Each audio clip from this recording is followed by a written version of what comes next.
चलिए देखिए, क्लास हमारी रिकॉर्डिंग में स्टार्ट हो गई है और कुछ क्वेश्चन पूछ रहे हैं। पहले विशेष इनके कुछ क्वेश्चन ले लेते हैं, फिर हम आगे बढ़ेंगे ना। और डिफरेंशियल इक्वेशन आपको बहुत इजी लगेगा, है ना। डिफरेंशियल इक्वेशन में ऐसे कोई खास दिक्कत आपको नहीं लगेगी, बड़ी जल्दी समझ में आएगा आपको। क्योंकि वही है, हम कौन सी एक्सरसाइज कर रहे थे उस समय, फोर्थ वाली। क्या था उसका कंडीशन बताओ जरा। जो हम फोर्थ एक्सरसाइज कर रहे थे उसमें क्या कंडीशन? हाँ, सेपरेटिंग वेरिएबल, मतलब फिर उसका इंटीग्रल करना। बस इंटीग्रल बहुत आसान होता है, तो कोई दिक्कत नहीं है, तो बहुत जल्दी समझ जाओगे। 17 क्वेश्चन नंबर कह रहे हो? 17 और 20। क्वेश्चन नंबर 17 नहीं, ये तो अलग से पूछने जाना ना, इनका टॉपिक अलग है थोड़ा सा। इंटीग्रेशन। देखो चलो, ये किसको याद है?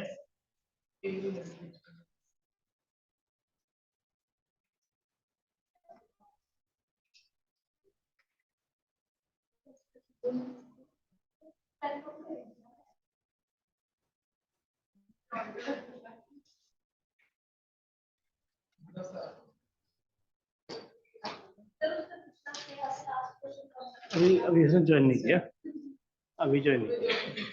क्वेश्चन नंबर 17 ये जो विशेष पूछ रहे हैं, पेज नंबर है आपका 328। ये आनंद विहार उधर थोड़ा दूर रहते हैं। e की पावर x और x एक्चुअली ना, मैं जैसे कह रहा हूँ, स्कूल में भी इनके अच्छे मार्क्स आते हैं। और हाँ जी, बताओ जरा कैसे करेंगे इस क्वेश्चन को। मैं आपको हिंट दे रहा हूँ, ये क्वेश्चन है इस वाली कैटेगरी का।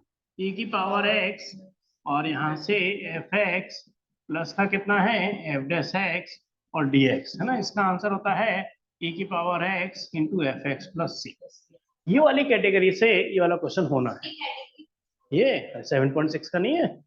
हाँ, 7.6 बताते हैं। अरे इसका डिफरेंशियल ये लिखा हुआ है, तो आंसर क्या आया था? डायरेक्ट। और डायरेक्ट नहीं करना चाहो तो दूसरा तरीका भी है कि ये लिखो और ये लिखो, इन दोनों में क्या लगा दो? प्रोडक्ट लगा, है ना। मगर मैं एकदम डायरेक्ट बता रहा हूँ कि इस वाले लॉजिक से मैं इसका आंसर निकाल दूंगा।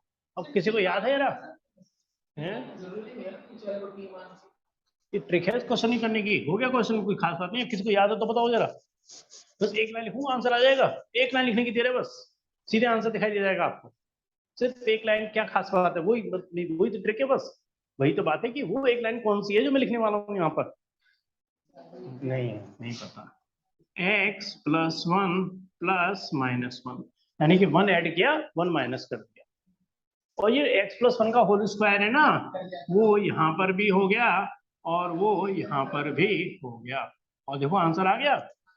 क्यों? इससे क्या हो गया? स्क्वायर खत्म हो गया। क्या हो गया? एक तरीके से 1 अपॉन में क्या हो गया? x plus 1। अरे ये एक तरीके से x प्लस 1 की पावर कितनी है? -1। इसका डिफरेंशियल करो, -1 और x प्लस 1 की पावर कितनी हो गई? -2। अरे इसका डिफरेंशियल तो है ये, इसका डिफरेंशियल यहाँ लिखा हुआ है। इसलिए क्या हो गया? e की power x F X plus F dash x. देखो बस आंसर आ गया।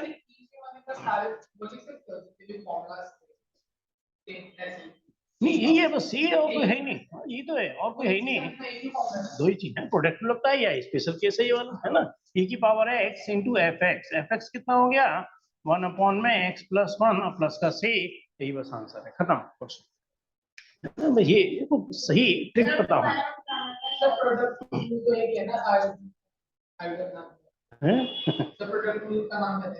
प्रोडक्ट रूल का नाम तो बताओ, प्रोडक्ट रूल होता क्या है ये बताओ। प्रोडक्ट रूल का जो फॉर्मूला है वो क्या होता है?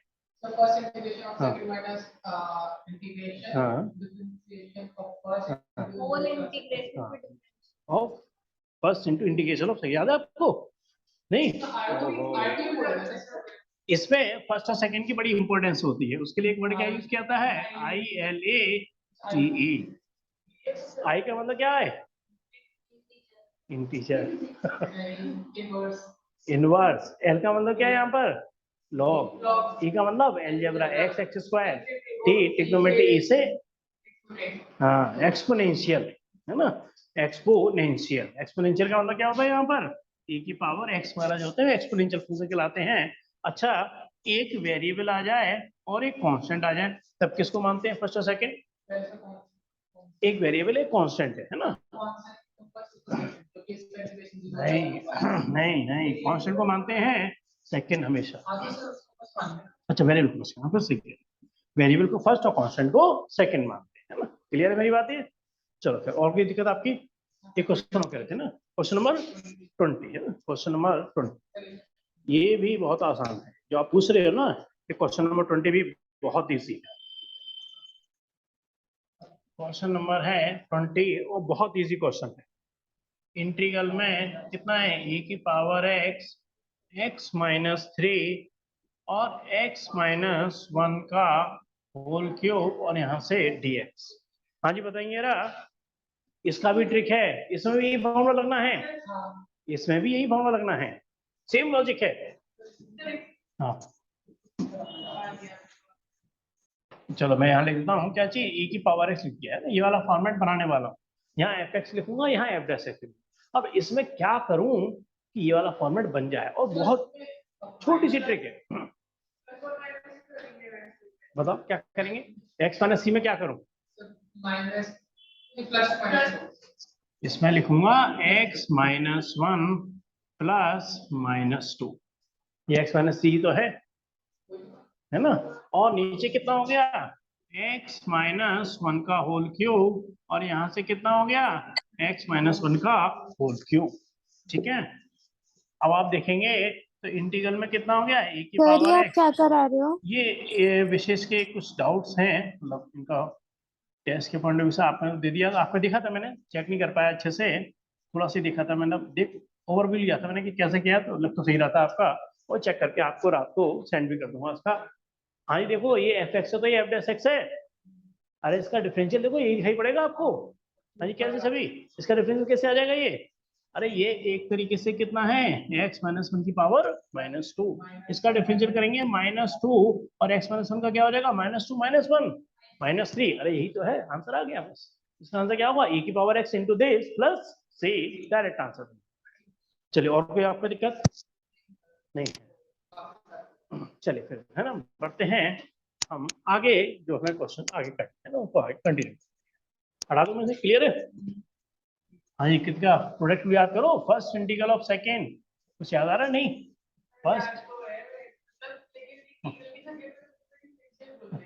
First integral of second minus whole integration का निशान differential of first into integration of second, ये हमारा प्रोडक्ट होता है। चलिए खैर आगे बढ़ेंगे यार।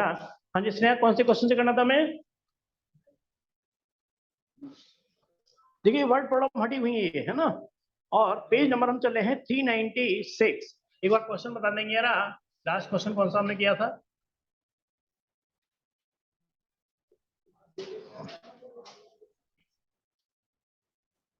7, ये कह रहे हैं 7, तो मैं कराता हूँ आपको 8 वाला क्वेश्चन कराता हूँ, है ना? सारे अगर एक आध छूट भी आए तो कोई दिक्कत नहीं है, कर सकते हो बड़े आराम से, है ना, बड़े इजी क्वेश्चन। क्वेश्चन नंबर 8 में लेके चलो, कोई भी छूट गया हो तो बता देना, है ना। x की पावर 5 और यहाँ पर है आपका dy अपॉन dx और माइनस y की पावर 5। चलिए बताएंगे कैसे करेंगे, कौन सी एक्सरसाइज है, लॉजिक क्या है इस एक्सरसाइज का हमारे पास, सेपरेटिंग वेरिएबल्स, और dx dy कभी डिनोमिनेटर में नहीं आते, है ना। देखिए इस क्वेश्चन को क्या लिखने वाला हूँ, dy अपॉन y की पावर 5, माइनस को वहीं रहने दो, माइनस को वहीं रहने दो, है ना। इजिकल टू क्या करा हमने, माइनस dx अपॉन x की पावर 5, और इंटीग्रेशन ऑन बोथ साइड, और माइनस इंटीग्रल से बाहर आ जाता है ना, कांस्टेंट को हम इंटीग्रल से बाहर रख लेते हैं। तो यहाँ पे क्या करेंगे हम, y की पावर -5 dy, और यहाँ से कितना हो गया, x की पावर -5 और यहाँ से dx। हाँ जी बोलो जरा जल्दी से इसका इंटीग्रल। हाँ क्या लिखेंगे बताओ, हाँ आप बताओ, ये गलत बोल रहे तुम बताओ। हाँ ये विशेष, हाँ अरे क्या हो जाएगा, x की पावर n+1, सबसे पहला फॉर्मूला n+1, तो क्या हो जाएगा -5 + 1 कितना हो गया, -4, और नीचे भी कितना हो जाएगा, -4, is equal to minus x, तो इंटीग्रल हो रहा है, इंटीग्रल का निशान को हटा रहा हूँ, यहाँ से -4 नीचे -4 और प्लस का क्या लगा दिया c। -4 से क्या करा मैंने, ऐसा करा है माइनस से माइनस ये काट भी दिया ना, तो मैंने वो आंसर थोड़ा एडजस्ट करने के लिए लिखा, कोई बड़ी बात नहीं है ना। तो मैंने क्या करा यहाँ से ये लिख दिया इसको माइनस y की power -4/4 is equal to x की पावर -4 और प्लस का c, ना ये 4 c में एडजस्ट हो जाएगा ना, 4 से मल्टीप्लाई करूंगा तो किसमें हो जाएगा, ये कांस्टेंट में एडजस्ट हो जाएगा। तो इसका आंसर क्या लिख सकते हैं, माइनस y की power -4 is equal to x की पावर -4 प्लस का c। अब आपको ये मत सोचना ये 4 में चला गया, 4 c में एडजस्ट हो, समझाइए सी लाइन। हाँ, कांस्टेंट क्या होता है, सब c के संग मर्ज कर देते हैं। देखो मैं क्या, मैंने एक्चुअली करा क्या ये समझना, मैंने पूरी इक्वेशन को 4 से क्या करा, मल्टीप्लाई कर, तो ये वाला 4 इस 4 को काट देगा, नहीं काट देगा, ये वाली चीज बन गई, ये वाला 4 इस 4 को काटेगा, ये वाली चीज बन गई, c इंटू कितना हो गया 4, अरे c भी कांस्टेंट है 4 भी कांस्टेंट है, वो c के संग एडजस्ट हो जाता है। हाँ इसलिए क्लियर है आंसर ये c के। एक बार क्रॉस चेक कर सकते हो, थोड़ा बहुत अगर आगे पीछे हो तो आंसर चेक कर लेना एक बार, है ना। आंसर ये लॉजिकली बिल्कुल ठीक है, कहीं भी आपको सपोज करो आंसर एडजस्ट नहीं कर रहा तो बता देना एक बार, है ना।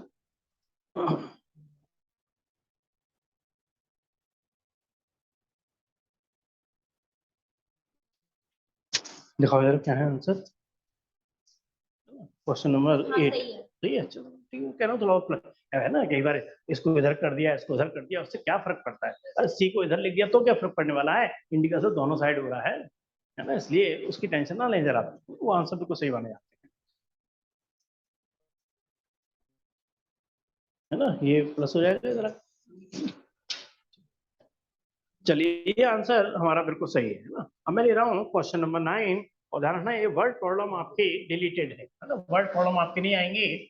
तो मैं नेक्स्ट दे रहा हूँ क्वेश्चन नंबर 9, तो ये आपका देखो पुरानी मेमोरी है, इतना आपको पीछे का याद है, कोई नया लॉजिक नहीं है, नया लॉजिक तो इतना है बस सेपरेटिंग वेरिएबल, तो इसमें क्या है, ये तो सीखे आप, है ना, सेपरेटिंग वेरिएबल करना है, इसको सीखने में कितनी देर लगी, मुश्किल से 1 मिनट का काम है ना। जो इस इस चैप्टर के अकॉर्डिंग अगर हम बात करें तो लॉजिक केवल इतना है, सेपरेटिंग वेरिएबल।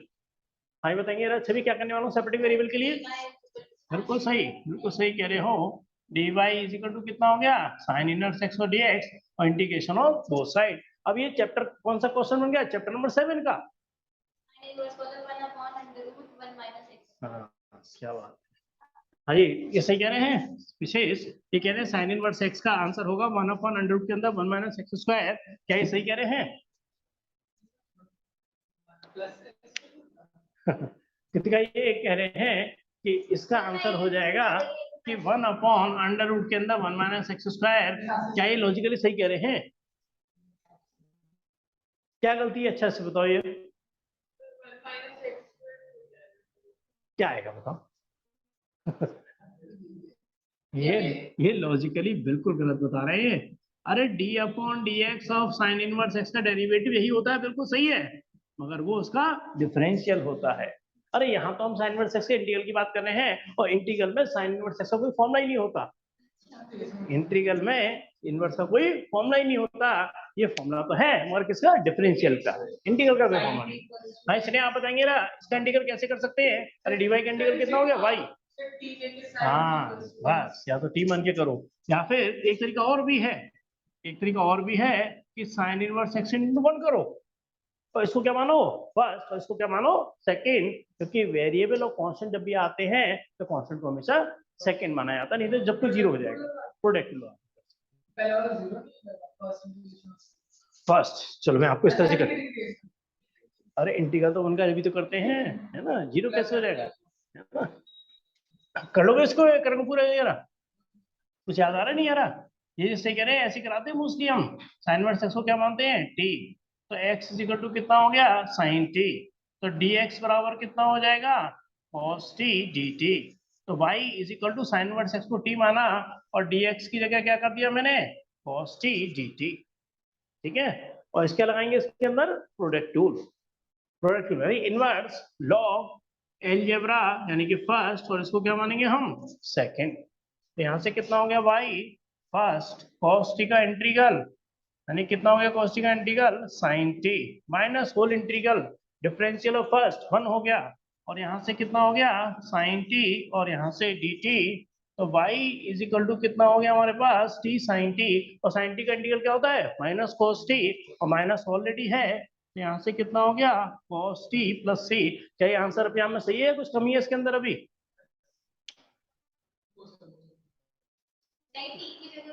हाँ, ये टी तो हमने अपनी तरफ से जनरेट किया है, इस टी को पूरा हटाएंगे। हाँ, ये किसी का बता सकते हो कि इस टी की जगह क्या लगेगा? बिल्कुल ठीक है ना, इस टी की जगह क्या लगेगा यहाँ पर हमारे पास साइन इनवर्स एक्स, और इस साइन टी की जगह क्या लगेगा? देखो सब कुछ लिखा हुआ आपके सामने। हाँ, साइन टी की जगह क्या हो जाएगा एक्स, और एक्स पहले लिख दूं कहीं मल्टीप्लाई ना कर दो इससे कहीं, इसलिए मैंने पहले लिख दिया। यहाँ स्टूडेंट जरा जल्दी गलती करते हैं, वो कॉस टी को एडजस्ट नहीं कर पाते। बताएंगे ना विशेष, इस कॉस टी को कैसे एडजस्ट करेंगे? श्रेया आप बता सकते हो कौसे इस कॉसेक्स को कैसे, कॉस टी को कैसे एडजस्ट करेंगे यहाँ से? dx upon dt।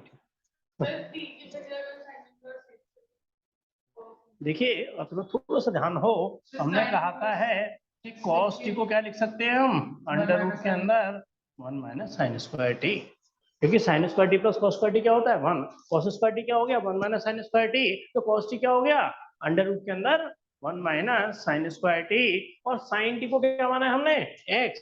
तो ये मानो कैसे बनेगा इसका आंसर पीछे देखोगे, अंडर रूट के अंदर क्या हो जाएगा 1 माइनस एक्स स्क्वायर प्लस सी, बस हो गया आंसर कंप्लीट।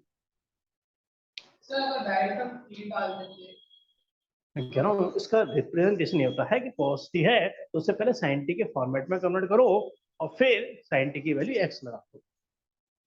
जैसे कि मैं कह रहा हूँ अगर वो सही तरीका नहीं है, सही रिप्रेजेंटेशन नहीं है। अच्छा मैं आपकी बात को भी जवाब देता हूँ, मैं आपकी हाँ कटेगा नहीं, बस बस बस बिल्कुल सही सुन। चलिए क्लियर है मेरी बात ये, चलिए अब बढ़ते हैं आगे। नेक्स्ट क्वेश्चन, नेक्स्ट क्वेश्चन आप बहुत अच्छे से जानते हो, इन्होंने कुछ टिक लगा रखा है उस तरह से, जो भी इनको दिक्कत आई हो, मगर कुछ भी नया नहीं है, कुछ भी नया नहीं है, ये आप बहुत अच्छे से जानते हो। क्वेश्चन नंबर 10, जरा थोड़ा दिमाग लगाना और सोचना, और देखो नहीं सोच पा रहे तो फिर इंटीग्रल रिवाइज करो। फिर इस चैप्टर को करने की तो बात की बात है, पहले आपको इंटीग्रल रिवाइज करना पड़ेगा, क्योंकि इसका जो इंटीग्रल है ना वो इजी लेवल का इंटीग्रल है, जबकि चैप्टर नंबर 7 में जो इंटीग्रल है वो इससे ज्यादा टफ लेवल का है। तो अगर ये इंटीग्रल में आप फंस रहे हो, नहीं सोच पा रहे हो, तो सीधी सी बात है कि आपका चैप्टर नंबर 7 बहुत वीक है, आपको मेहनत करनी पड़ेगी उसके लिए। और ये लास्ट हमारा चल रहा है कैलकुलस, है ना, कैलकुलस का लास्ट टॉपिक चला है, इसके बाद तो वेक्टर वगैरह चलेगा, यानी कि लॉजिक लास्ट होने वाला है इंटीग्रल का और डिफरेंशियल का। नहीं मतलब चैप्टर की तरफ कह रहा हूँ, ये चैप्टर लास्ट है, मतलब चैप्टर डिफरेंशियल इक्वेशन लास्ट है, उसके बाद वेक्टर शुरू होगा, मतलब उसके बाद डिफरेंशियल इंटीग्रल का कोई काम नहीं है ना, वो डिफरेंट वेक्टर इजी है, वेक्टर इजी है, वेक्टर में दिक्कत नहीं आएगी। वेक्टर का थोड़ा सा अगर आप थोड़ा सा, हाँ वही आता है, वही आता है, डॉट प्रोडक्ट क्रॉस प्रोडक्ट ही है मेन, डॉट प्रोडक्ट और क्रॉस प्रोडक्ट का ही लॉजिक चलेगा। हाँ जी बताइए ना कि मैं इसको उधर ले गया -1 माइनस सी की पावर एक्स, और यहाँ से sec square by d y, पहले इसको ऐसे लिख दिया, कोई दिक्कत तो नहीं है। इसको क्या ले गया मैं इधर ले गया, यहाँ से कितना हो गया e की पावर x tan y। अब जरा गौर से देखना, अरे इसमें से माइनस को बाहर निकालना हूँ, माइनस माइनस क्या हो गया प्लस, यहाँ से क्या बन जाएगा e की पावर x -1, और यहाँ से sec square by d y, ये क्वेश्चन बन गया हमारा, है ना। आइए अब क्या करने वाला हूँ बताओ जरा जल्दी से, थोड़ा सा जानते हो सब कुछ, इसमें कुछ भी नया नहीं करना मैं जरा, एक दो क्वेश्चन करा करके अगले एक्सरसाइज पे जाऊंगा, क्योंकि इसमें कुछ भी नया कर ही नहीं रहा जरा भी। हाँ ये कौन सा एक्सरसाइज है हमारी, ये सेपरेटिंग वेरिएबल, क्या करने वाला बोलो जल्दी से जरा। सर डिवाइड कर देंगे। एक सेकंड, एक साथ लिखने में हल्की सी मेरे कुछ रह गया है, हाँ dx रह गया है ना, यहाँ dx, हाँ वो तो असल में नाम देखना dx। हाँ जी क्या बनेगा यहाँ से, ये बन जाएगा e की पावर x dx और e की पावर x माइनस, और यहाँ से कितना हो गया sec square y d y, और नीचे कितना हो गया 10 y और सेफ्टी सर वेरिएबल क्या इसमें होता है, tan y इंटीग्रेशन को ऑन बोथ साइड। t मान लेंगे और ex हाँ माइनस जी 1 को भी बिल्कुल मान सही लेंगे कह तो रहे हैं। एडजस्ट हो जाएगा। तो t बराबर क्या लेंगे हम, e की पावर x माइनस 1 और यहाँ से कितना हो जाएगा dt अपॉन dx e की है ना।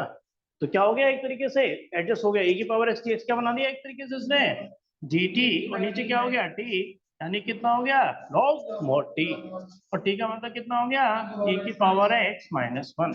यहाँ पे हम 10y को क्या मानेंगे, u मानेंगे क्योंकि t ऑलरेडी मान चुके हैं।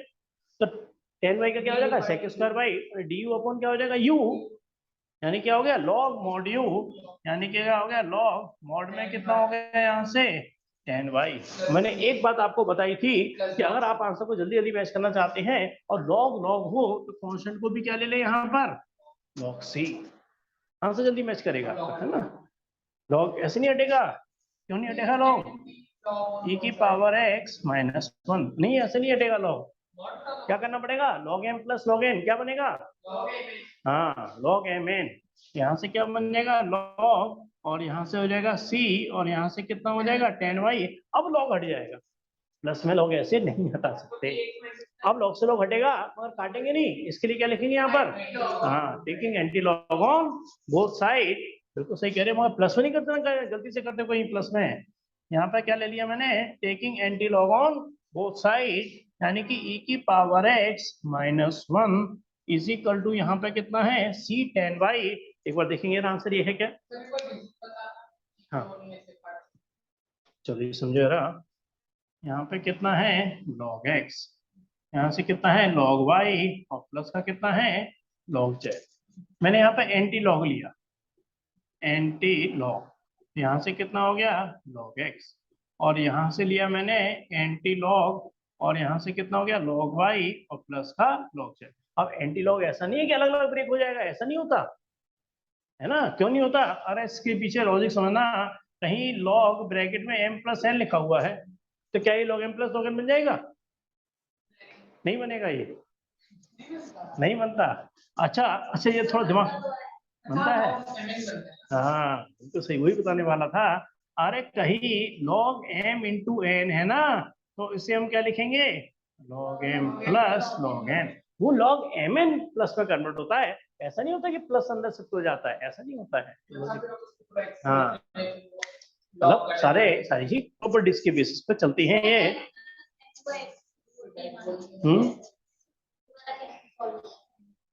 लॉग की प्रॉपर्टी है log m इंटू एन, वो सॉल्व होगा ही नहीं। अरे मैं ये आपसे कहूं, अगर आपसे कहूं कि साइन एक्स प्लस वाई है, तो कैसे साइन एक्स प्लस वाई में लिख सकता हूँ, नहीं क्यों, क्या आइडेंटिटी होती है इसकी, हाँ साइन एक्स प्लस वाई की आइडेंटिटी क्या होती है, नहीं माइनस नहीं प्लस होती है, sign A cos plus cos A sign भी होती है ना?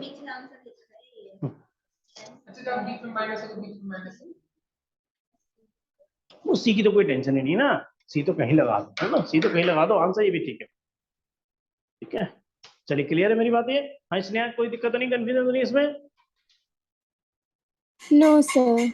चलिए अब देखिए कुछ एक दो क्वेश्चन आपको कराते हैं पर्टिकुलर सॉल्यूशन के, और ध्यान रखना ये वर्ड प्रॉब्लम सारी हटी हुई हैं, ये वर्ड प्रॉब्लम आपको नहीं करनी है। 15, 16, 17, 18, 19, 20, 21, 22 ये सारी वर्ड प्रॉब्लम्स हटी हुई है ना। हाँ देखो कर लेंगे सारे कर लेंगे, वर्ड प्रॉब्लम सारी हटी हुई है, वर्ड प्रॉब्लम कोई नहीं आएगी इसमें, है ना। हाँ कोई कहोगे तो मैं करा दूंगा आपको, मगर थोड़ी कॉम्प्लिकेटेड है, तो मैं सोच रहा हूँ किसी दिन एक्स्ट्रा क्लास रखेंगे ना, उसमें आपको कराते हैं। सर कौन सा क्वेश्चन चल रहा है अभी? पहले से हटी हुई, देखिए पेज नंबर आराम हम कर रहे हैं 396, और कुछ नहीं बहुत ज्यादा अलग वैरायटी नहीं करी। अब नई वैरायटी में एक कलर आपको अलग से कराने जा रहा हूँ, question number 11।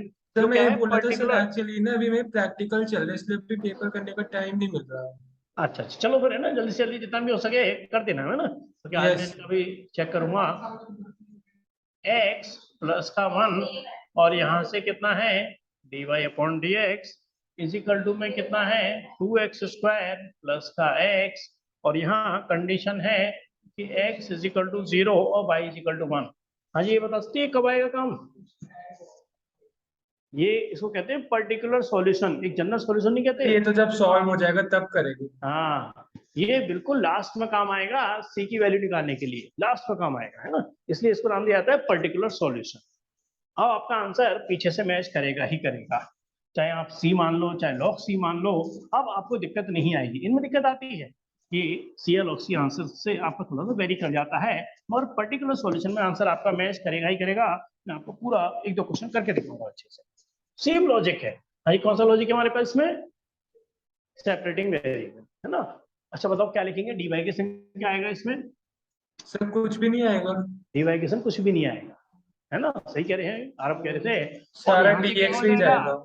2x² plus x, और यहाँ से dx, और नीचे कितना हो गया, x³ प्लस का x² plus x plus 1, integration on both side.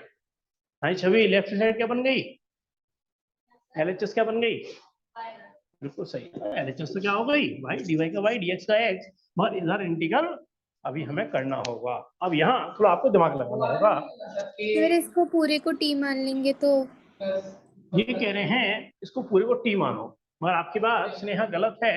अरे सर x² कॉमन लेंगे शायद पहले। 3x² plus 2x plus 1। अब ऐसा ऊपर कुछ भी नहीं है, ऊपर तो 2x² प्लस x है ना, नहीं बात बनेगी, ये बात नहीं बनने वाली है। सर पहले ना वो करेंगे x² प्लस 1 और x प्लस अब 1 देखो मैं बन जाएगा। आपको जो 2x, हाँ x कॉमन लेते हो उससे कोई फर्क नहीं पड़ेगा, क्योंकि x कॉमन आगे कटेगा नहीं ना, कॉमन ले लेते हो, बिल्कुल सही कह रहे हो, उससे फर्क नहीं पड़ने वाला। अब मैं आपको तरीका बता रहा हूँ जो मेरे दिमाग में चल रहा है ना, फिर आपका सजेशन देंगे।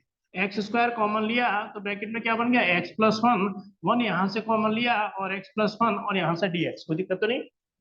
अच्छा अगला स्टेप क्या करने वाला हूँ, अरे x प्लस 1 यहाँ से x² प्लस 1 यानी कि और कितना x हो प्लस गया, 1 हो जाएगा। 2x² प्लस x हो गया। अरे यहाँ से देखेंगे x प्लस 1 कॉमन आ गया, दूसरे ब्रैकेट में x² प्लस 1 और यहाँ से क्या हो गया, dx। तरीका बता सकती है प्रॉपर फॉर्म है कि इनप्रॉपर फॉर्म है, इनप्रॉपर फॉर्म, उसकी पावर ज्यादा नहीं है, कम है, क्योंकि ऊपर स्क्वायर है नीचे क्यूब है ना, तो यहाँ दिक्कत नहीं है, यहाँ दिक्कत इनप्रॉपर फॉर्म की नहीं है, क्योंकि ऊपर की पावर कम होनी चाहिए थी, है ना। लग रहा है ऐसा कि x² देख के ही होता है, कई बार कंफ्यूजन हो। सर तो फिर अब हम वो दिक्कत कर नहीं। लेंगे a हाँ अपॉन x प्लस बिल्कुल 1। सही, बिल्कुल सही सोचा अब आपने। अच्छा अब ये बताओ कि मैं क्या लिखने वाला हूँ, अब मैं ऐसा क्यों लिखने वाला हूँ, क्योंकि होता है मैं आपको सर छोड़ भी दूं आपके लिए, मैं चलो पर्टिकुलर सॉल्यूशन को पूरा कराता हूँ। ये क्या क्यों लिख रहा हूँ मैं ऐसे, अरे मेरे को इसका इंटीग्रल करना है, और यहाँ फर्स्ट नंबर डाला हूँ, इंटीग्रल करके यहाँ वापस लगा दूंगा, और सी की वैल्यू निकाल दूंगा, आंसर आ जाएगा। और इसका, हाँ जी, इसका इंटीग्रल कैसे होगा, sir a upon x plus 1 plus b सही अपॉन सजेशन, x सही स्क्वायर सजेशन आ प्लस गया 1 है। आएगा। हाँ ये ऑनलाइन सही सजेशन, आपका कोई तीनों में से कोई, हाँ, नहीं नहीं, हाँ बताओ क्या, अच्छा आप बताओ क्या पूरा बताओ। नहीं नहीं नहीं, इससे कुछ नहीं, इससे दिक्कत, इससे तो कोई फायदा नहीं, ये आप जानते हो। अरे मैं आपको बता रहा हूँ पार्शियल फ्रैक्शन, अरे a अपॉन में x प्लस 1 और x² प्लस 1 में क्या हो जाएगा, bx प्लस c, और नीचे x² प्लस 1, और इस पर डाला हूँ सेकेंड नंबर, ठीक है। मगर यहीं आएंगे एबीसी की वैल्यू निकालने के बाद, ये डिनोमिनेटर क्या होगा, खत्म होगा इससे एलसीएम लेने के बाद। अब एलसीएम लेंगे तो क्या होगा, क्योंकि क्वेश्चन थोड़ा लेंदी हो गया, मुश्किल नहीं, मतलब समझने के पॉइंट ऑफ व्यू से मुश्किल नहीं है, सिर्फ लेंदी है। ए के संग कितना हो गया, x² प्लस 1, और यहाँ से bx प्लस c के संग कितना हो गया, x plus 1। A B C की वैल्यू निकालूंगा, यहाँ लगाऊंगा, इंटीग्रल करूंगा, वापस यहाँ लगा दूंगा, प्लस सी लगाऊंगा, सी की वैल्यू निकालूंगा, तो फाइनल आंसर होगा। लेंदी है एक प्रोसेस। क्वेश्चन देखो एक बार जरा, ये है ना पर्टिकुलर सॉल्यूशन, मतलब इससे क्या होगा, पर्टिकुलर सॉल्यूशन का मतलब हम सी की वैल्यू निकालेंगे, जब पूरा इंटीग्रल हो जाएगा, सी लग जाएगा, तब ये काम आएगा, अभी कुछ काम नहीं है इसका, अभी इसका फिलहाल कोई काम नहीं है, बिल्कुल लास्ट में काम आएगा। हाँ जी जरा जल्दी से बताएंगे कि यहाँ ए बी सी की वैल्यू हमें निकालनी होगी, है ना। तो सबसे पहले क्या करने वाला हूँ, आसान तरीका, अरे एक्स की वैल्यू -1 लगा रहा हूँ इससे, है ना, -1 लगाएंगे सर 1/2 आ रहा है। कितना हो जाएगा, 2 और -1, और a -1 का स्क्वायर कितना हो गया, 1 + 1, अच्छा वैल्यू क्या हो गई, 1/2, है ना। ये सही कह रहे थे, आरा बोल रहे थे, ये की वैल्यू क्या हो गई, 1/2। अब क्या करने वाला हूँ, अब मेरे पास वैल्यू लगाने का ऑप्शन नहीं है कोई भी, या सिर्फ अपनी मर्जी से लगा सकता हूँ, तो एक लगा सकता हूँ, कौन सी, x इक्वल टू 0 लगा सकता हूँ। चलो 0 लगा के देखते हैं क्या होता है। ये खत्म, ये खत्म, कितना हो गया 0। इक्वेशन ये खत्म, यानी क्या आ गया, a बन गया। 0 लगाया तो ये खत्म, और यहाँ क्या आ गया c, इसका कितना हो गया c, और a की वैल्यू कितनी है 1/2, 1/2 तो c की वैल्यू कितनी हो गई -1/2। मगर b अभी भी बचा हुआ है। अब क्या करेंगे b निकालने का, तो 0 भी लगा दिया, माइनस भी लगा दिया, इससे लगा नहीं सकता क्योंकि स्क्वायर नेगेटिव हो जाएगा, तो वो तो कॉम्प्लेक्स नंबर बना देगा। सर देखिए कोई भी वैल्यू लगा दीजिए, 2 भी अगर लगा आप देंगे थोड़ा तो फिर उसकी ध्यान हो, वैल्यू। तो हम कहते हैं जब फंस जाओ ना, तो सबसे बड़ी पावर कंपेयर करो, यानी कंपेयरिंग कोफिशिएंट ऑफ एक्स की पावर सर हमें जब स्क्वायर पता ऑफ ही है कि बोथ a साइड, 1/2 है है ना। तो एक्स x स्क्वायर के मैं 1/2 कोफिशिएंट कंपेयर करूंगा, यहाँ से कितना हो जाएगा 2, यहाँ से कितना हो जाएगा a, सर लेकिन हमें थ्री 1/2 पता एक्स ही है कि स्क्वायर ए प्लस बी कितना हो सी जाएगा की b, वैल्यू कितनी और a है, की तो वैल्यू फिर हम कितनी है इसमें 1/2, यानी कितना हो गया 2 - 1/2 इज इक्वल टू b, तो b की वैल्यू कितनी हो गई यहाँ से 3/2। 3/2, है ना। पहले मैंने निकाल दी, आप कुछ बोल रहे थे बीच में, वो भी सुन लेंगे जो भी आप कह रहे हो। और पहले मैंने ए बी सी की वैल्यू निकाल दी है, पहले इसमें कोई कंफ्यूजन नहीं रहा, अभी सभी समझ आया ये बात नहीं कि कुछ वैल्यू लगा दी मैंने, एक तरफ क्या लगा दी -1, एक तरफ अपनी तरफ से 0 लगा दी, और फिर भी बी हमारा रह गया था, तो मैंने कंपेयर करके बी की वैल्यू निकाली, है ना। हाँ इसलिए आप कुछ कह रहे थे, आपको बताओ जरा। सर हमें ए और सी की वैल्यू पता है, तो हम एक्स में कोई सी भी वैल्यू लगा देंगे और उसमें ए और सी की लगा देंगे, तो वैसे भी वो आ ही जाएगा हाँ बी वो भी की कर सकते हो, वो भी कर सकते हो, डिफरेंट वैल्यू पुट करके भी आंसर निकाल आते हैं, मतलब ये तरीका मुझे लगता है ज्यादा बेटर है, जैसे आपको चूज करें ना, कि मैं जो तरीका बताया उसे समझा दिया, कोई दिक्कत तो नहीं इसमें जरा भी। अब क्या आ गया, ए बी सी की वैल्यू कहाँ लगनी है, ए बी सी की वैल्यू, हाँ ये 2 वाली इक्वेशन में, है ना।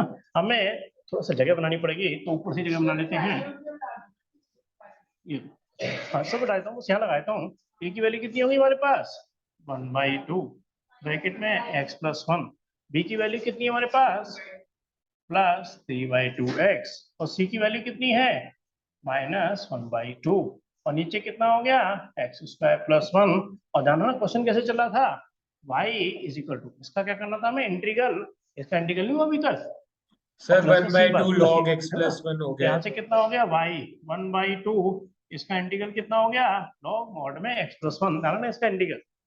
इसका इंटीग्रल करने के लिए क्या करने वाला हूँ मैं, 3/2 को बाहर रखूंगा, x इंटू डी एक्स, और नीचे क्या लिखूंगा x² + 1, माइनस का क्या लिखूंगा 1/2 सर इसका यहाँ 3/4 dx, लॉग में नहीं एक्स समझ रहे स्क्वायर हो, प्लस। अरे मैंने अब इसको सर हम इसमें x² x² दोनों के नीचे + 1 ब्रेक t कर ले दिया, है लेंगे। ना। तो अब तो बस छोटी सी फॉर्मेलिटी रह गई है ना, तो यहाँ से कितना हो गया y is equal to 1/2 log mod में x+1, हाँ जी इसको क्या मानेंगे t, t x² को t माना, तो 2x dx क्या हो गया dt, तो 1/2 x dx log क्या हो t गया हो गया dt/2, dt/2 का मतलब कितना हो गया 3/4 3/4, और है ना x dx dt, और dt/t यानी कि log log t। mod t, t का मतलब कितना हो गया x²+1, थोड़ा जल्दी कर दिया मैंने। अच्छा भाई ये इसका इंटीग्रल कैसे होगा, sir 1/8 tan inverse x/8। t मान के तो ऊपर एडजस्ट ही नहीं होगा इस बार, कैसी बात कर रहे हो, x² + a² 1/8, हाँ आपका सही है, ये लोग थोड़ा टी मान के नहीं करेंगे, ऊपर कोई वेरिएबल नहीं है, x² के संग कोई कोफिशिएंट भी नहीं है, हमें याद है x² + a² यानी कितना हो गया 1/a, और यहाँ से कितना हो गया tan इनवर्स x/1, और प्लस का c, इंटीग्रल का काम करने का भी खत्म हो, है ना। लास्ट स्टेप जो आपके लिए कह रहा था ना मैं, लास्ट में काम आएगा, यानी क्या है x = 0 और y = 1, अब ये काम किसके लिए आएगा, हाँ ये सी की वैल्यू यहाँ निकलेगी और वापस यहीं पर ही पुट भी होगी, है ना, इसको कहते हैं पर्टिकुलर सॉल्यूशन, इसको सॉल्यूशन को क्या कहते हैं हम, इसको कहते हैं जनरल सॉल्यूशन, है ना। यहाँ पर सी की वैल्यू फिक्स नहीं है, इसको कहते हैं जनरल सॉल्यूशन, जब सी की वैल्यू फिक्स हो जाती है यानी कि आंसर एक फिक्स आंसर आ जाता है, उसको कहते हैं पर्टिकुलर सॉल्यूशन, यहाँ सी की वैल्यू कुछ भी हो सकती है, इसलिए इसको कहते हैं जनरल सॉल्यूशन। आप x की वैल्यू 0, y की वैल्यू 1, देखो y की वैल्यू 1 लगा दी, x की वैल्यू लगाई 0, हाँ जी क्या बन गया log 1, और log 1 की वैल्यू क्या होती है 0, log 1 की वैल्यू 0, तो एक कितना हो गया 0, प्लस का कितना हो गया 3/4, 0 यानी कि log 1, ये भी क्या हो गया 0, माइनस 1/2 tan इनवर्स 0, यानी कि कितना हो गया 0, tan 0 की वैल्यू 0 होती है, तो c की वैल्यू क्या आ गई फाइनली, बिल्कुल सही, बिल्कुल सही, log 1 की वैल्यू 0 होती है, तो आंसर क्या आ गया y is equal to 1/2 log x plus 1 plus 3/4 log mod में x square plus 1 minus 1/2 tan inverse x और c की वैल्यू 1 और प्लस का 1। और एक बार देखेंगे यार ये आंसर है क्या, एक बार क्रॉस चेक कर लेंगे यार तो सर आंसर ये इसमें है। हम LHS की वैल्यू RHS की वैल्यू लेते हैं इसलिए LHS की। नहीं आप कह रहे ये कंफ्यूजन है क्या इसमें? Yes sir. मैं कह रहा हूँ इस पूरे एक्सप्रेशन में x की वैल्यू 0 लगा दो, y की वैल्यू 1 लगा दो, जहां जहां यस x है वहां 0 लगा दो, जहां जहां y है 1 लगा दो। उससे क्या होगा, इस कांस्टेंट की वैल्यू निकलेगी और कांस्टेंट की वैल्यू वापस यहाँ लग जाएगी। ओके सर समझ गया। हाँ देखो जरा क्वेश्चन नंबर 11 1/5 ठीक है, ठीक है 1/2 प्लस 1 आएगा, सही है बिल्कुल ठीक, परफेक्ट बिल्कुल सही आंसर। थोड़ा सा इन्होंने यहाँ 2/4 कर दिया, बाकी सब कुछ सही है।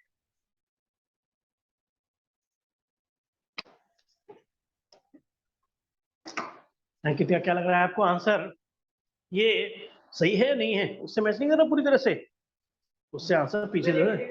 हाँ देखना एक बार देखना यार। सही चलो मैं कौन सा एक काम क्वेश्चन करता है? हूँ, ये क्वेश्चन नंबर है 11, आंसर बिल्कुल सही है ना। हाँ हाँ हाँ बस बस वही चीज है, वही चीज वो लॉजिक है ना, वही बन जाता है, कोई बड़ी बात नहीं सर है। वो तो बस अरे इसने इन्होंने पावर क्या किया, एडजस्ट मालूम क्या कर किया दिया है। इन्होंने क्या किया है, 2 से मल्टीप्लाई करा और 2 से क्या करा, डिवाइड किया, और इस 2 को क्या ले गए, पावर में ले गए, बस एक करा, आंसर बिल्कुल सही है। चलिए अब आपकी चॉइस पे देखो, हाँ देखेंगे यार ना, क्योंकि अब मुझे लगता है सारे क्वेश्चन एक जैसे हैं। एक बार और पूछ लीजिएगा कौन सा क्वेश्चन आप चाहेंगे मेरे से डिस्कस करना। क्वेश्चन नंबर 13, क्वेश्चन नंबर 13 एक बार आंसर देखना है पीछे क्या है, क्योंकि इसमें मिसप्रिंटिंग है, मैंने अपने बुक में सही कही हुई है।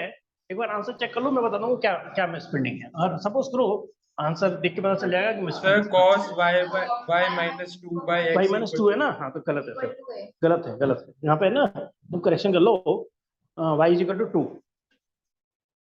ये अपने बुक में मैंने सही किया हुआ है ना, इसलिए आपको नहीं नहीं पूरा आंसर सब कुछ गलत नहीं है, मैं बताता हूँ एक बार, होता है अपने को सही भी हो, मैं कहता नहीं कि सारे बुक में गलत ही है। आंसर देखो, क्वेश्चन दिखाओ जरा, बस यहाँ y की जगह 2 कर दो, बस बाकी कोई y की जगह जहाँ y है उसको 2 कर दो, हाँ सही है, ठीक है ठीक है, सही करा बिल्कुल सही किया। हाँ तो उनकी जगह क्या करना है, आपको 2 करना है, पीछे आंसर 2 है, यहाँ 1 दे रखा है, तो मैंने अपनी बुक में करेक्शन किया हुआ है, देखते ही मेरे को ध्यान आ गया, पहले आपको करेक्शन करा देता हूँ। ये गलत आंसर, पेज नंबर 396। दिमाग लगाना किस क्वेश्चन को कैसे कर सकते हैं, क्योंकि फिर हम इसके बाद नई वैरायटी पे जाने वाले हैं, इज इक्वल टू ए और x is equal to 0 sir और y cos is y equal to minus 2। 2 है या 1 है? हाँ जी बताएंगे यार, क्वेश्चन किसका है ये, सेपरेटिंग वेरिएबल। सर हाँ जी पीछे बताएंगे यार, आंसर सबसे cos पहले क्या y करेंगे इसे माइनस हम, 2 है। डी वाई, हाँ आंसर क्या कहते थे आप? सर पीछे आंसर करेक्ट क्या है? अच्छा नहीं पीछे आंसर आप देखो क्या है, बट ये देखो 2 करके या 1 करके है, बस इतना देख लो। सर 2 है। 2 है ना, बस जहां 1 है वहां 2 कर दे, वहां फिर यहाँ क्वेश्चन में चेंज कर देना है ना, क्वेश्चन में y की वैल्यू 2 कर देना। Okay sir. हाँ जी बताएंगे इसकी स्टार्टिंग कैसे करेंगे, dy अपॉन dx क्या बनेगा बताएंगे यार, सर तब a देखो अच्छा cos इनवर्स है। cos हाँ जी आप इनवर्स a हो बताएंगे गया यार, ना सर। ये क्या बनेगा, हाँ बिल्कुल ठीक, सब कुछ गलत बता रहे हो, क्वेश्चन नंबर 6। अरे अगर कहीं पर भी cos y is equal to x है, तो y is equal to cos inverse x में बनता है, ऐसे डिवीजन में थोड़ी आता है ना, डिवीजन में नहीं आता है ऐसे कहीं। अच्छा अब ये बताओ कि क्वेश्चन बन गया किसका, ये सेपरेटिंग वेरिएबल, एक साइड में पता है, यहाँ से हो गया cos इनवर्स से into dx, integral on both side. जरा सोच के बताना यार, आंसर गलत कर सकते हो सर आप, इसमें ना बहुत आसान है। da/dx y भी इज आएगा। इक्वल टू, इसका इंटीग्रल कैसे करेंगे, सर ये तो कांस्टेंट नहीं हुआ तो इसका हाँ बिल्कुल सही, अरे cos इनवर्स से बाहर आएगा, क्योंकि ये तो एक कांस्टेंट है, इंटीग्रल में क्या बचा dx, और dx का क्या हो गया इनटू x। x और प्लस का c, और मेन आंसर तो हमारे पास आ गया, मगर क्वेश्चन क्या था, पर्टिकुलर सॉल्यूशन था। अरे ए कांस्टेंट है, मैं कह रहा हूँ ए कांस्टेंट है ना, तो कांस्टेंट को इंटीग्रल से क्या करते हैं, बाहर रख देते हैं, ये चीज है। अब जरा समझना, x की वैल्यू क्या लगेगी 0 और y की वैल्यू क्या लगेगी 2 लगेगी।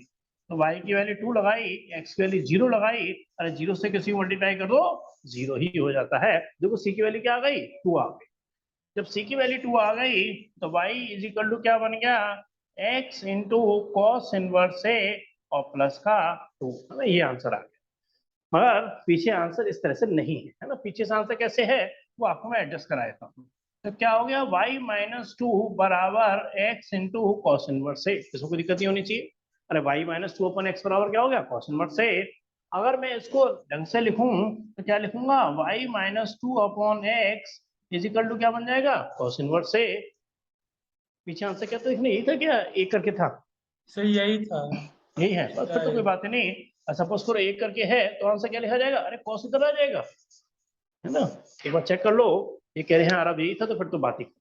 नहीं सर Yes, ये sir, नहीं यही था, है। थोड़ा सा डिफरेंस। मैं कह रहा हूँ दो ऐसे आंसर ये भी चाहिए भाई। भाई कॉस इनवर्स से को उधर ले आए हैं, कॉस इनवर्स से यानी कि y माइनस 2 अपन x ही कह रहे हो। नहीं सर कॉस हाँ, दूसरी तरफ ले गए, यानी a इज इक्वल टू क्या हो जाएगा उधर जाके cos cos y minus minus 2। ये सारे सही है आंसर, आंसर सारे सही हैं। आंसर ये भी ठीक है, आंसर ये भी ठीक है, हाँ आंसर ये भी ठीक है, आंसर कोई गलत नहीं है। हाँ वो भी ठीक है, बिल्कुल सही कह रहे हो, है ना। भाई मेन होता है इंटीग्रल के निशान को हटाना और पर्टिकुलर सॉल्यूशन में सी की वैल्यू लगाना। अब तो लिखने के तरीके थोड़े से आगे पीछे हो सकते हैं और वो गलत नहीं कहलाएगा, है ना। मैं एक दो क्वेश्चन जो भी हैं वो उनको आपके लिए छोड़ रहा हूँ क्योंकि बहुत ईजी हैं। फिर भी कोई आप पूछना चाहते हो तो है ना, कहीं आपने स्कूल में कहीं से भी कोई दिक्कत आई हो तो आप पूछ सकते हो, नहीं तो एक बार ट्राई करें। मैं नेक्स्ट एक्सरसाइज को सिखाता हूँ। नेक्स्ट एक्सरसाइज का लॉजिक थोड़ा लेंदी है बट मुश्किल नहीं है, समझने में बहुत ईजी है।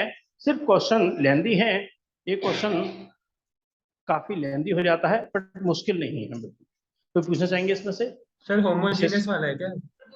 हाँ होमोजीनियस, ये लास्ट वाला आ रहा है, लास्ट वाला चलो करा देते हैं ना, एक लास्ट वाला करा देते हैं।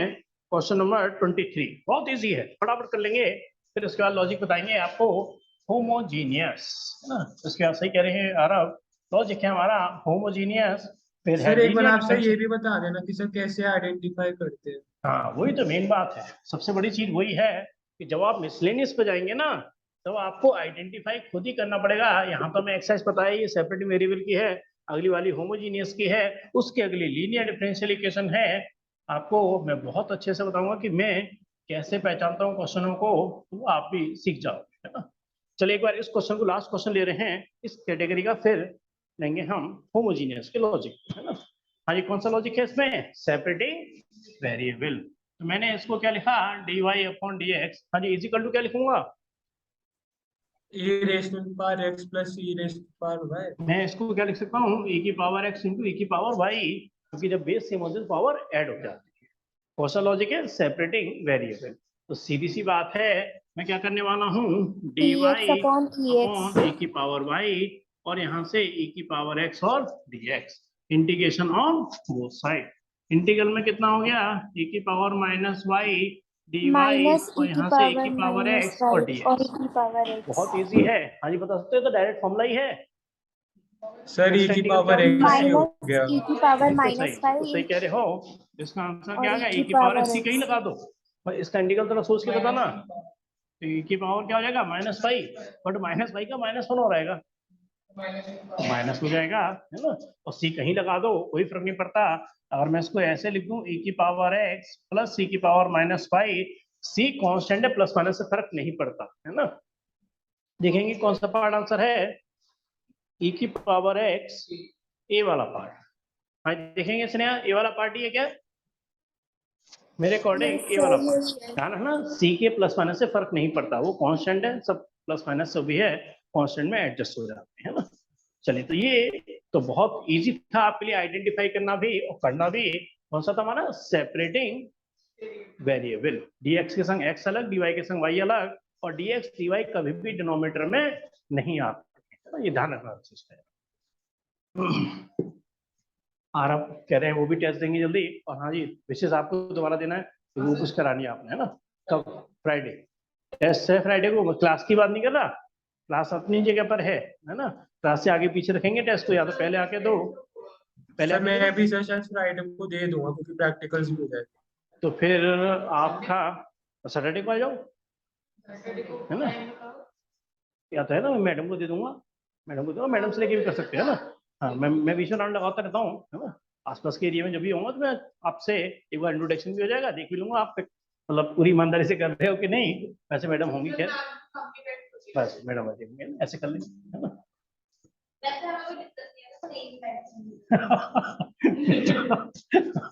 जब तो मैं राउंड लगाता रहता हूँ कोई तो कह रहा हूँ, जब तो बीच में राउंड लगाता हूँ क्योंकि मैडम कह रहा हूँ अपने कुछ काम में बिजी होती है। अच्छा। चलिए देखिए, अब मैं आपको बताता हूँ। देखो लॉजिक, जैसे अभी वैसे आरफ कह रहे थे कि इनको लॉजिक में कई बार पहचानने में दिक्कत आती है कि लॉजिक कैसे पहचानेंगे कि सेपरेटिंग वेरिएबल है, होमोजीनियस है। तो ये बस dx से x और dy के संग y अलग हो गया तो सेपरेटिंग वेरिएबल हो गया। अब मैं आपको लॉजिक बता रहा हूँ। एक्सरसाइज 9.5 पेज नंबर है 406। देखो जब हम मिसलेनियस के क्वेश्चन करेंगे ना और हमें नहीं पता होगा ये क्वेश्चन किसका है, तो सबसे पहले हम क्वेश्चन को क्या बनाने की कोशिश करेंगे, सेपरेटिंग वेरिएबल बनाने की कोशिश करेंगे। सेपरेटिंग वेरिएबल नहीं बना तो हम उसके बाद पहले लॉजिक किसका सोचेंगे, हम सेपरेटिंग वेरिएबल। सबसे पहले हम इस लॉजिक को बनाने की कोशिश करेंगे। अब बन ही नहीं रहा तो क्या करेंगे, अरे डी के संग वाई और डी एक्स हो ही नहीं रहा तो हम दूसरा लॉजिक क्या सोचेंगे। इसके बाद सेकंड लॉजिक पे आएंगे। सेकंड लॉजिक कौन सा हमारा, homogeneous, homogeneous differential equation. Suppose करो तो एक्सरसाइज इसी की है तो ये बताना है। अभी तो मेरा फोकस केवल इसी को समझाने का है। और सपोज करो ये वाली कैटेगरी भी नहीं बन पा रही है तो हम तीसरी कैटेगरी पे जाएंगे। तीसरी कैटेगरी कहलाती है हमारी लीनियर डिफरेंशियल इक्वेशन। तीसरी कैटेगरी बन जाती है हमारी लीनियर डिफरेंशियल इक्वेशन। इसके बारे में तो हम अगली क्लास में मतलब अगले एक्सरसाइज में बात करेंगे ना। फिलहाल जो हम फोकस करने वाले हैं सिर्फ ये वाला लॉजिक होमोजीनियस, तो ये तो समझ में आ गया होगा, तो इजी लॉजिक नहीं होमोजीनियस। अब होमोजीनियस की पहचान क्या होती है, पहले तो आपने देखो उसे सेपरेटिंग वेरिएबल बनाने की कोशिश करी, dx के संग x और dy के संग y अलग हुआ ही नहीं, यानी क्वेश्चन सेपरेटिंग वेरिएबल का तो नहीं है। अब आप होमोजीनियस की पहचान कैसे करेंगे, पहले तो वो समझना मेन लॉजिक है कि मैंने x की जगह क्या लगाऊंगा, लैम्डा x। ये लैम्डा साइंस में यूज होता था, कहाँ यूज होता पता है? हाँ वही वही इस तरह का सही कह रहे हैं। मतलब प्रॉपर बनाऊंगा तो थोड़ा सा हल्का सा ऐसे करके बना देते हैं। ये लैम्डा, साउंड में यूज होता था। लैम्डा कहाँ यूज होता था साइंस में, किसके लिए? हाँ वेवलेंथ, नहीं नहीं, लैम्डा वेवलेंथ को ही रिप्रेजेंट करता था वहां पर, है ना। फ्रीक्वेंसी के लिए क्या करते थे, एफ। फ्रीक्वेंसी के लिए एफ का वर्ड यूज होता था। लैम्डा वेवलेंथ होता है, एफ फ्रीक्वेंसी होती है, टी टाइम पीरियड होता है ना। है नहीं नहीं, मैं 9-10 की बात कर रहा हूँ। वहां फ्रीक्वेंसी क्या होती थी, अरे एफ इजिकल टू 1/t। अब देखना यार 9-10 की बुक में फ्रीक्वेंसी एफ इजिकल टू क्या होता है, 1/t। एफ फ्रीक्वेंसी होती है, टी टाइम पीरियड होता है, टाइम पीरियड के उल्टा को फ्रीक्वेंसी कहते हैं। फ्रीक्वेंसी मतलब number of vibration in 1 second is called frequency. Time taken in 1 vibration is called time period. और वेवलेंथ क्या होता था, वेवलेंथ क्या होता था, हाँ जी। अच्छा ये क्या कराते थे, ऊपर वाली चीज क्रस्ट, क्रस्ट, और नीचे वाली क्या कहलाती थी, ट्रफ। और ये दो नियरेस्ट क्रस्ट के बीच का जो डिस्टेंस है उसी को वेवलेंथ कहते थे।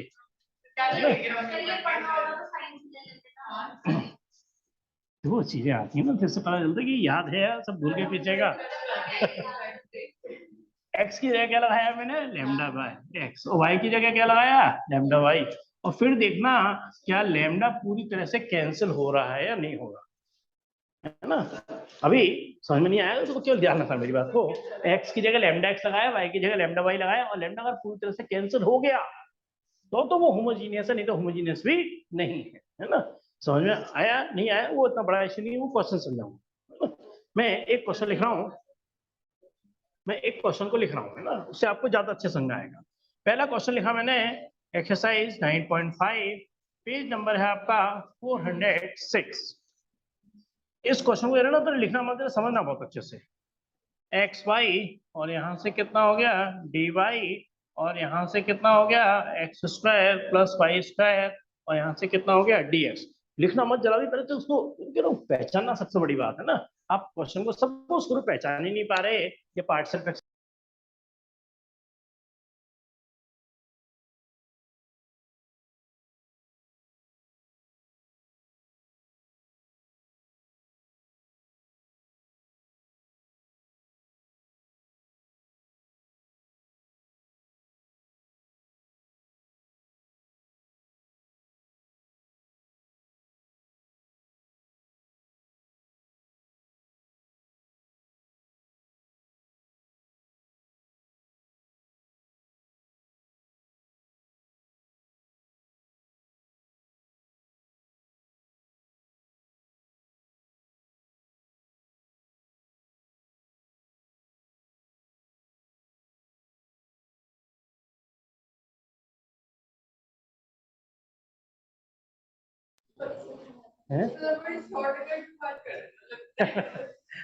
हाँ जी, तो मैंने कहा x की जगह लैम्डा x लगाया, y की जगह लैम्डा y, और लैम्डा पूरी तरह से कैंसिल हो गया तो वो होमोजीनियस है। अच्छा मगर बात आ रही है, अब हमें नहीं पता क्वेश्चन होमोजीनियस है। सपोज को इमेजिन करो ऐसा होमोजीनियस को होमोजीनियस है ही, हमारे क्वेश्चन मिसलेनियस में आ गया, तो आप सबसे पहले क्या सोचोगे, अरे क्वेश्चन को सेपरेटिंग वेरिएबल बनाने की कोशिश करो, है ना। अब यहाँ देखो, यहाँ से x कॉमन लिया, यहाँ पर x plus y d y, और यहाँ से क्या लिया मैंने, x square plus y square, और यहाँ से dx लिया, है ना। अब मैं आपसे कहूं कि dx के संग x और dy के संग y को अलग करो, dx के संग x और dy के संग y को अलग करो, तो सीधी बात आप ये सोचोगे कि मैं x को इधर ले आता हूं, मगर y तो फिर भी यहाँ बना हुआ है, चलो आप इसको इधर ले आओ।